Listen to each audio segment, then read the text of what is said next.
Mansfield 103.2, your local feel-good station. Mutley's here. Good afternoon, Watko. Good afternoon. There he is. It's Andy Mutley Barlow. It's too hot for me to do the Mutley snigger. Yes, it is hot, isn't it? How do you keep yourself cool during times like this, Mutley? I take my socks off. No. That's it, basically.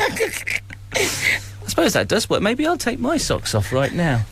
Anyways, got a few things that I want to mention before we head into Mutley's Mind Masher territory. First up, there is a charity tombola taking place on Friday between 10 and 3 at the Mansfield Innovation Centre.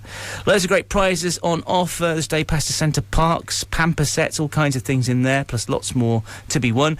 They say join us at the Mansfield Innovation Centre and have a go on our big raffle to help raise funds for Little Dream Bug, supporting children on Kingsmill Hospital's Ward 25 with the essentials they deserve. So head down to the Mansfield Innovation Centre, Oakham Business Park, Hamilton Way, Mansfield, between 10 and 3 this Friday for the charity tombola. That sounds good, doesn't it? It does, yes. Also as well this weekend, this Sunday the 28th of June, there's a family fun day taking place at the Ravensdale Pub, raising money for prostate cancer research and awareness. It's 12 through until 6pm with games, bouncy castle, face painting, raffles, ice cream van and much more. And Andy Sissons told us about that. Thank you, Andy, for letting us know. So that's on Sunday at the Ravensdale Pub, which is place where you've done quizzes in the past and have been before. So, Mutley, the way this works is that you come in to the studio on a Wednesday. I've got to come and upset you. No, you don't. I love it when you come in. It's really good. You tell me a few tales whilst the songs are on. Yes. And you give us a couple of mind mashers. And these are, there's sort of like a general knowledge question and also kind of like one of those brain-busting conundrum-y type questions, you know, the ones where you have to really think about it. With the help of Professor Loomsbury. With the help, of course, of the Professor. So, let's get on with it, shall we? I'm Professor Stephen Bloomsbury, and this is my trusted assistant, Mutley. He's going to mash your mind. I certainly will, Professor. Right. Here's a fairly easy one for you. What word begins with T, ends with T, and has T in it? What word begins with T, ends in T, and has T in it? Now then, World Cup, here's a question for you. By the way, did you watch last night's game? I did, yes. I watched it with friends at the Housing Association where I live. That was heavy going, wasn't it? It was. It was boring, I think. Yeah, it was. Lacklustre. Yes, yeah. I couldn't believe that we didn't break them down. I know, but at least we didn't lose. No, it was a draw. Yeah. 1 point in the bag. So you got a World Cup question for us then? Oh, we're still at the top of the league, aren't we? Oh, yeah, still at the top of the league. Thank you. With 4 points. Hey! Right, what was the name of the dog that found the World Cup way back in 1966? What was the name of the dog that found the World Cup? Because it was stolen from a gallery.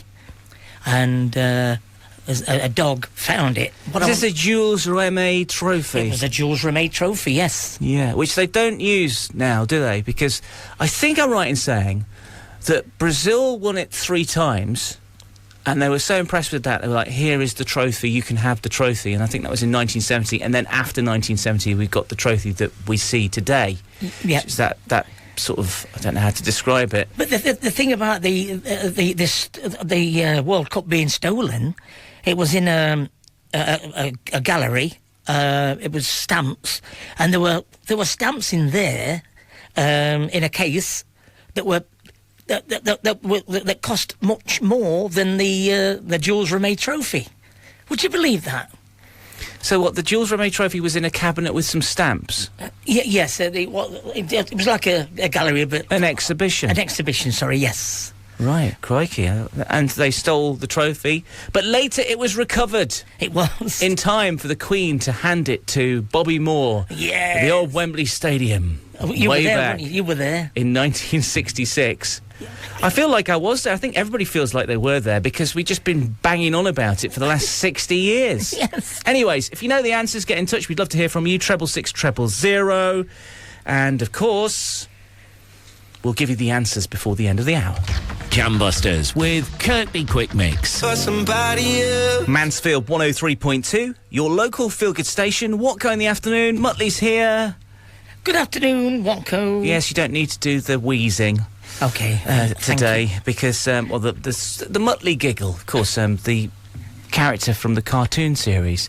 Yeah. Where did you get that nickname from? Who gave you that nickname? Right, quickly, when I used to work on Brittany Ferries as a onboard entertainer, there was a four-piece band, a magic act duo, a piano player in the restaurant bar and a DJ, and the photographer came around, took a photograph of the band, and so they can put them on the foyer on the boat, so that people can see what entertainment's on in the bar tonight. And, oh, look, there's a magic act, blah blah blah. And the photographer, when he got to me, he said, "Right, what's your name?" I says, "My name's Andy." "Yeah, Andy Barlow." "Oh, what's your DJ name?" I says, "I haven't got a DJ." He says, "Oh, DJ." So for the rest of that season on board, they were coming up with names, and we were sat in the mess getting drunk because it was free wine, and I got the nickname Mutley because when I laughed, I was you see, now I can do it when I'm not prompted. You know what I mean? I see. And the rest is history. So then I got a new phone, so I got some business cards made, and I put DJ Mutley and then my phone number 07. Oh no, sorry. So that's where it. That's where it all came from. Yes. Now you know.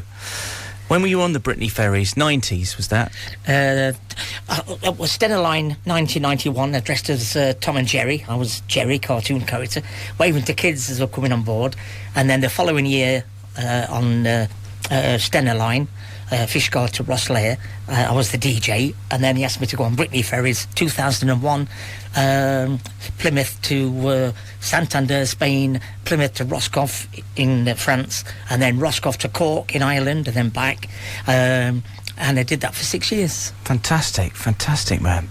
Here's an event that's coming up this weekend that I've been asked to give a little mention to. It's Melfest 2006, taking place at Whiteborough Farm, Chesterfield Road, Huthwaite. This is on Saturday. Gates open at 1 p.m. There are, obviously, it's not free, so if you want to get tickets for it, head to Tickety-Bow, which is the website where you can get them.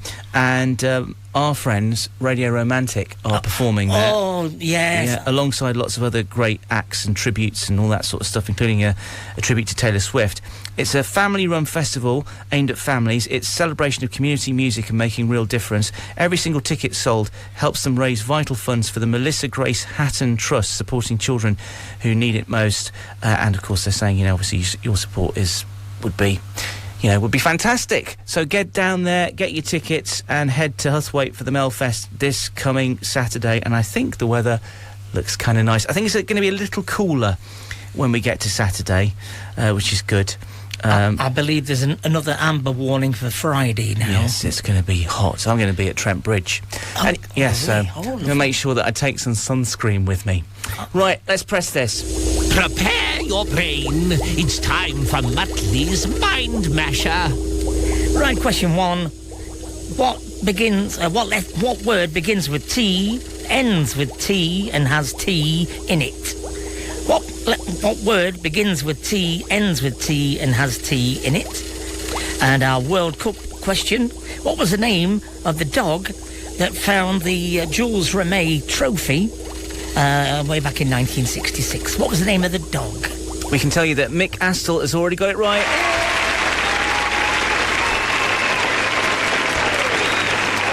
He's got a very hearty round of applause for that. Yeah. We will give you the answers at the before the end of this hour. But right now, we need to do a little bit of this. On this day in music history. Meanwhile, the lab keeps bubbling away in the background. 24th of June today, Flaming June. Yes. It certainly is, isn't it? And on this day, Billboard.com named Olivia Newton-John's 1982 hit. This is in 2012, this came out. Olivia Newton-John's 1982 hit Physical was voted the sexiest song of all time. Well, I think the video was sexy. I don't know about the song. Well, the video itself is all about training. Yes. And being in the gym. Yeah. But I think there's a double meaning in there somewhere. Mansfield 103.2. Your local feel-good station. It's too hot for any of that. It's a great song, though, isn't it, Mutley? Yeah, I was listening to the lyrics and I understand Yeah, what just you mean now. moving on. Scorchio, Scorchio, Scorchio, Scorchio, Scorchio, Scorchio. It is indeed Scorchio at this very moment in time. We're barely getting... we're sort of like limping to the end of the show. Yeah. But don't worry, it's now time to give you one last little look at these questions, one little last go before we reveal everything and the answers to the question. Yes. Off you go, Mutley. Right. Question 1. What word begins with T, ends with T, and has T in it? What word begins with T, ends with T, and has T in it? And I've just got it. Oh, you got it. It's literally just come to me. Thank you. Yeah, I've got it. Well, it's blame it on the weather. I blame Ian McCaskill. And the World Cup question. What was the name of the dog that found the World Cup that was stolen way back in 1966? What was the name of the dog? And also, what did he have for breakfast that morning? I'm only joking. Do you know what the dog had for breakfast that morning? Yes, he had Weetabix like me. No, I don't know. Unbelievable.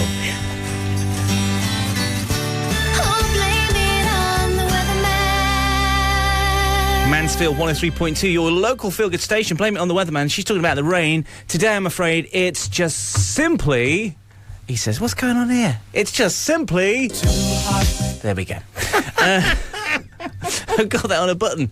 Too hot. It is too hot. It is too hot. Let's press this button here, and then we'll give you the answers. Warning, this show contains naughty bits. What? Where did that come from? Sorry, I planted it there for you. Did you put that there, Yeah, did you? sorry. Hang on, it must be too hot. The system is melting. so oh my. Oh, right, okay, Mutley, Mutley's Mind Masher. give us these answers. What begins with T, ends with T, and has T in it? Teapot. It is teapot. Yes. I was thinking, what can you put tea in? It's not cup, it's not urn. My little brain was working through it. I saw it, yeah. And eventually it was like, ding! It was like... There's the answer. It's teapot. Go on, then. And the World Cup question. What was the name of the dog that found the World Cup that was stolen way back in 1966? The dog was called Pickles. And well done to all those that got that right. Very good. Pickles, you know the story behind that. You've got a little bit of time to tell us this story. So the World Cup was stolen on the afternoon of the 20th of March 1966. It had been on public display in a glass cabinet during the Sport with Stamps Stanley Gibbons Stampex Rare Stamp Exhibition at the Methodist Central Hall in Westminster. Sport and stamps. Sporting stamps. Sporting stamps. Sport with stamps. Sport with stamps. So stamps that have sport on them. Probably. That's confusing. Right, go on, yeah. So And it was there. And the thief evaded the round-the-clock security and ignored rare stamps with a value of £3 million. Wow! To steal the silver gilt trophy, which was generally thought to be worth far less. And anyway, a telephone call from a man called Jackson to Chelsea Football Club said there's going to be a package there, and there was a ransom demand for £15,000. But somebody was arrested, but he said he was the middleman. But he got arrested. He went to prison. He got 2 years in prison. Yes. There we go. And Pickles found. Yes, and Pickles got a reward. And what was the reward? A tin of chum. Brilliant. Anyway, so those are the answers. Thank you, Mutley. Of course, England drew last night against Ghana. Next game against Panama. You're wearing your England top today, which is lovely. On Saturday and this evening, late in the evening, Scotland take on Brazil. So Brazil. That's a tough game. It is a tough old game. Station of the age, dressed in red, white and blue. He's World Cup Willie, we all love him too. World Cup Willie, he's tough as a lion and never will give up. That's why Willie is favourite for the cup. After last night, I'm not sure we're going to win the World Cup, if I'm honest with you. No. I've seen better teams. Yes. Oh, crikey, it was like pulling teeth. Yeah. And then at the end, when I think we hit the bar, and then Harry Kane, like, hit that shot. It was like a volley. It just went into space. Never to be seen again. So there we go. Thanks, Mutley. Always good to see you. Thank you for bringing the questions, and also thank you for bringing the answers. And we will see you next Wednesday. And on the way next, Mark Steele. He's Scottish, so he'll be supporting the Scots this evening against the mighty Good luck, Scotland. Brazil. See you, Jimmy.